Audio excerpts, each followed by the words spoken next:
So to start off with, you want to grab a jar. For this I'm just using a little tiny jar and putting in about a third of the jar of honey, and then adding 2 to 3 tablespoons of coconut oil and also a little dash of cider vinegar.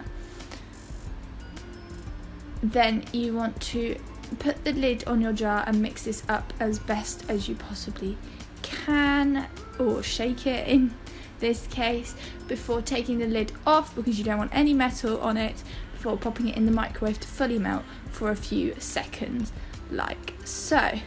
Then you want to once again pop the lid on your jar and give it another good shake and leave that to set, or not in this case as the weather is so hot.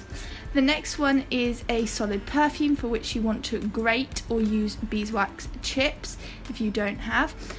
You want about a teaspoon of this and a teaspoon of coconut oil. Melt this in a double boiler as you can see here, and add some essential oils of your choice. I chose eucalyptus and lavender. Add these to the desired strength, and give it a good mix before spooning this mixture into your container. I'm using a little like lip balm sort of container here, but it works perfectly. Alternatively, you could use one of the screw top lip balms, so it's like the Lush containers that they use for their solid perfumes. And I really like how this turned out. It's so easy to apply, really moisturising, and the scent stays on for so much longer. The last DIY is this beeswax candle, complete with honeycomb on the top. And to make this, all you want to do is melt some of your beeswax. You can of course also use a colourant in this, just make sure it's a candle colourant. I didn't have any and I liked the yellow of the beeswax, so I just stuck with that and completely melted this in my double boiler before adding some essential oils as well, mixing that in and then pouring this into my jar as my candle.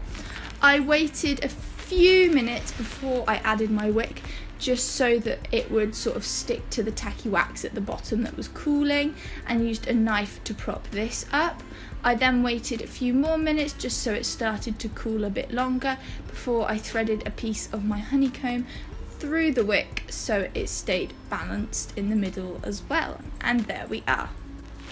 If you like this video, please make sure to subscribe, and I'll see you all next time. Bye guys!